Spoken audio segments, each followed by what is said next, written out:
तो episode start होते ही हम लोग 7 श्रेक मॉन्स्टर्स की विक्ट्री के व्यू को देखते हैं, जहां पर मास्टर श्वान इन सबको कंग्रेट्स करते हैं और उसी के साथ ही इन सबको बताते हैं, क्या तुम लोगों को इस बात का पता है कि श्रेक एकेडमी के इतने ज्यादा बड़े होने के बावजूद भी, श्रेक एकेडमी में इतने ज्यादा लीजेंड्स होने के बावजूद भी श्रेक एकेडमी की गेट की एंट्री पर 7 श्रेक मॉन्स्टर्स के स्टेचूज क्यों मौजूद हैं? जिसके साथ ही शाओ ये बताती है क्योंकि ये 7 श्रेक मॉन्स्टर्स तब के वक्त के स्टूडेंट हैं जब के वक्त एकेडमी को अभी न्यूली फाउंड किया गया था, और उसी के साथ साथ ये अपने टाइम के सबसे ज्यादा जीनियस मॉन्स्टर्स हैं। ये हमारी श्रेक एकेडमी को रिप्रेजेंट करते हैं। इन्होंने elite soul master class competition में पार्टिसिपेट किया था और हमारी एकेडमी जिसे कि जानता ही कोई नहीं था उसे फेमस बनाया था। ये हमारे मेनलैंड पर एकेडमी कंपटीशन में फर्स्ट नंबर पर आए थे, जिसकी वजह से ही इन्हें 7 श्रेक मॉन्स्टर्स का नाम दिया गया है। जहाँ पर जैसे ये डिस्कशन चल रही होती है तो ये भी रिवील किया जाता है कि इनर एकेडमी कोर्टयार्ड के 7 श्रेक मॉन्स्टर्स में मा शाओ ताओ, दाई याओ हैं, चेन जी फेंग, शीशी,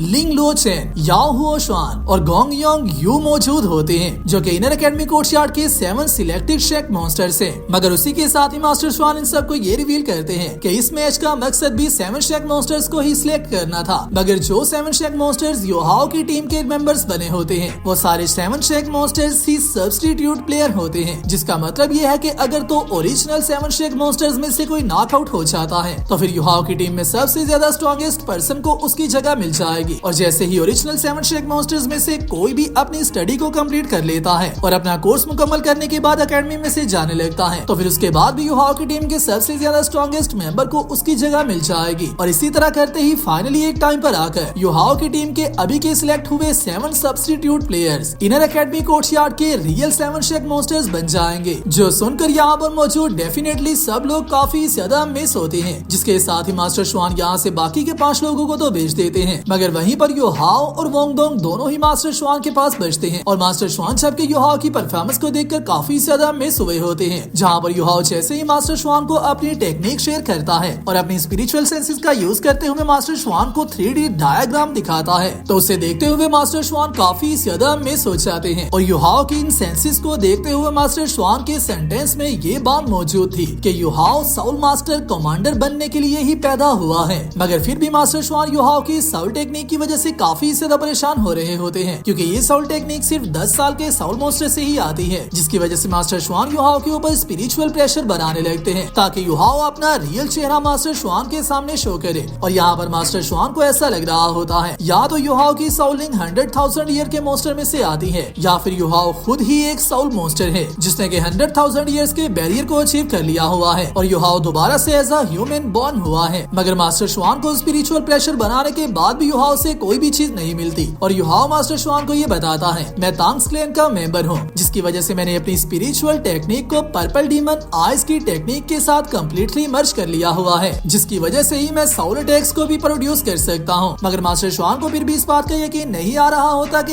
ये सारी साउल पावर सिर्फ एक 10 ईयर ओल्ड साउल मॉन्स्टर की साउलिंग में से आ रही है। और यहाँ पर मैं आप सबको बताता चलूँ कि हम सबको इस बात का अच्छे से पता है 1 मिलियन ईयर के साउल मॉन्स्टर की साउलिंग भी व्हाइट कलर की ही होती है, उसमें सिर्फ गोल्ड कलर के कुछ ऐसे पैटर्न मौजूद होते हैं जो कि उसे 10 ईयर की व्हाइट कलर की साउलिंग से थोड़ा सा डिफरेंट बनाते हैं। और जबकि तांगसेन के बाद अभी तक कोई भी ऐसा इंसान साउल लैंड मेनलैंड में पैदा ही नहीं हुआ जिसने के 1 मिलियन ईयर की साउलिंग को हासिल किया हो, तो फिर पूरे कॉन्टिनेंट ने हजारों साल से कोई भी मिलियन ईयर की साउलिंग ही नहीं देखी, और किसी को भी इस बात का नहीं पता कि मिलियन ईयर की साउलिंग भी व्हाइट कलर की होती है, जिसकी वजह से सब लोग स्टार्टिंग से लेकर अभी तक योहाओ की साउलिंग को मिस्टेकनली 10 ईयर के साउल मॉन्स्टर की साउलिंग कहते आ रहे हैं, जो कि है तो काफी ज्यादा कॉम्प्लिकेटेड। मगर जहाँ तक मुझे पता है योहाओ ने अभी तक इनमें से किसी को भी इस बात पर डिनाई नहीं किया या फिर एग्री नहीं किया, और अभी तक पूरी एकेडमी में योहाओ ने किसी को भी ऐसा नहीं बताया कि उसकी साउलिंग कितने साल की है। ये सब लोग ही अपने अंदाजे के मुताबिक योहाओ की साउलिंग को काउंट करते हैं, मगर योहाओ ने अभी तक किसी के भी साउलिंग की एज लिमिट को लेकर आंसर नहीं किया, जिसका मतलब ये है कि योहाओ को इस बात का पता है कि उसकी साउलिंग मिलियन ईयर की है। जिसके साथ ही योहाओ और वोंगडोंग जैसे ही अपने बाकी की टीममेट्स के पास आ जाते हैं तो 7 श्रेक मॉन्स्टर्स के स्टैचूज के सामने ये लोग यहाँ पर अपनी विक्ट्री को एंजॉय भी करते हैं, और यहाँ से आगे के लाइफ प्लान्स में एक दूसरे के साथ पक्के शामिल हो जाते हैं, क्योंकि जबकि ये 7 श्रेक मॉन्स्टर्स बन चुके हैं तो फिर उसका मतलब ये है कि इन सातों को अभी के बाद एक साथ रहना होगा, जहाँ पर ये लोग अपनी अपनी डेट ऑफ बर्थ भी एक दूसरे को बताते हैं। और सबसे लास्ट पर आकर हमें इस बात का पता चलता है कि वोंगडोंग श्रेक 7 मॉन्स्टर्स में सबसे ज्यादा छोटा कैरेक्टर है और वोंगडोंग के बाद युहाओ सबसे ज्यादा छोटा है। जिसके साथ ही साइतो वो युहाओ को ये बताता है कि मैंने बेइबेई के साथ तुम्हारे तांग्स क्लैन के हिडन वेपन्स के बारे में बात की है और उन्हें जानने के बाद मुझे ऐसा पता चला है कि उन्हें मैं अपने साउल गार्डिंग टूल्स के साथ अच्छे से मर्ज कर सकता हूँ, जिसके बाद इन दोनों की पावर काफी ज्यादा राइज हो जाएगी और मर्ज करने के बाद हमें काफी ज्यादा स्ट्रॉन्ग वेपन देखने को मिलेंगे। जिसकी वजह से मैंने इस बात का फैसला किया है कि मैं भी तांग्स क्लैन को ज्वाइन करने वाला हूँ। और इसी खुशी में हम देखते हैं तांगया को,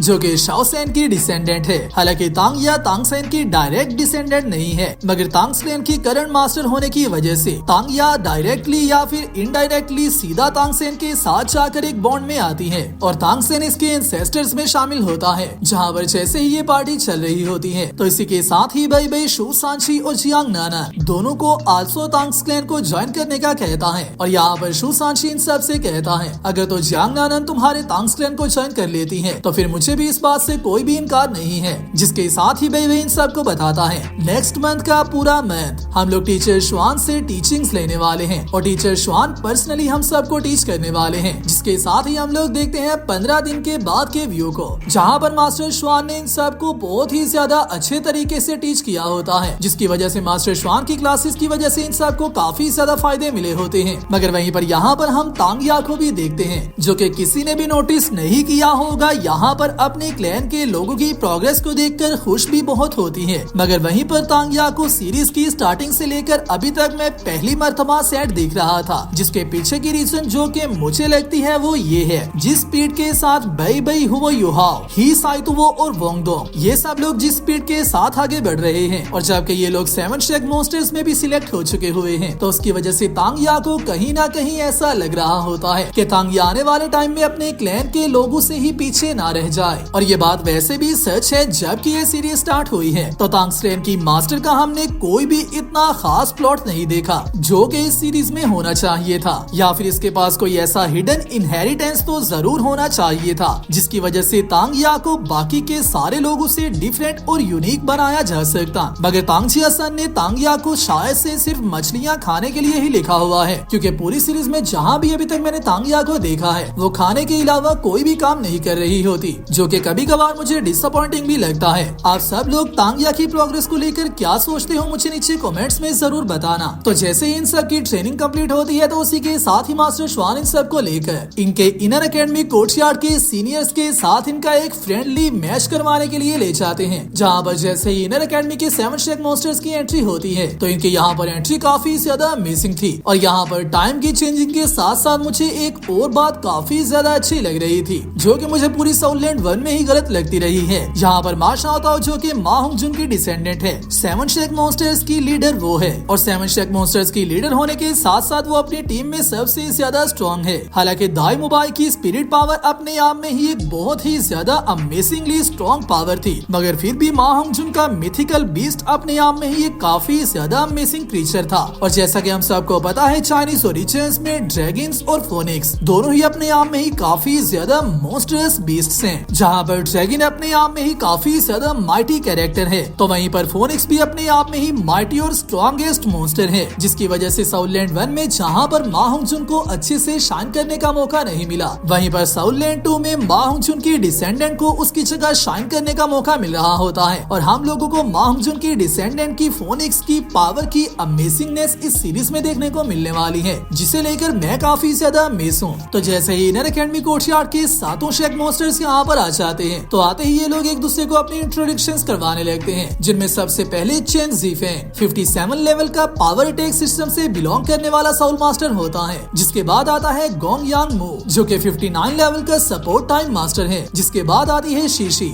जो कि 56 लेवल की फास्ट अटैक साउल मास्टर है। जिसके बाद आता है दाई याओ है जो कि पावर अटैक सिस्टम से बिलोंग करने वाला लेवल 64 का साउल मास्टर है। जिसके बाद आती है मा शाओताओ जो कि पावर अटैक सिस्टम से बिलोंग करती 67 लेवल की साउल अटैक मास्टर है, और उसी के साथ साथ ये अपने आप में ही एक ब्यूटी भी है। तो जैसे ही सीनियर श्रेक मॉन्स्टर्स की टीम यहाँ पर आ जाती है तो उसी के साथ ही मास्टर श्वान इन सब को इनके फ्रेंडली मैच के बारे में बताते हैं, जहाँ पर दोनों की टीम्स को इस तरह से डिवाइड किया जाएगा। मा शाओताओ और दाई याओ हैंग दोनों ही एक दूसरे के आमने सामने होंगे। दाई याओ हैंग को अपनी मेन टीम में से 3 मेंबर्स चूज करने का मौका मिलेगा, और वहीं पर मा शाओताओ को अपनी टीम में से 2 मेंबर्स को चूज करने का मौका मिलेगा और युहाओ की टीम में से मा शाओताओ 4 लोगों को सिलेक्ट करेगी और वहीं पर दाई याओ हैंग 3 लोगों को युहाओ की टीम में से सिलेक्ट करेगा, जिसकी वजह से ये टोटल टीम ही एक मिक्स टीम बन जाएगी और इसी के साथ साथ इनकी टीम किसी हद तक इक्वल भी हो जाएगी, जिसके साथ ही मा शाओताओ और दाई याओ हैंग दोनों ही अपने टीम मेंबर्स को चूज करना सिलेक्ट करते हैं, जहाँ पर सबसे पहले मा शाओताओ गोंग यांग मो और हुआ युहाओ को चूज करती है।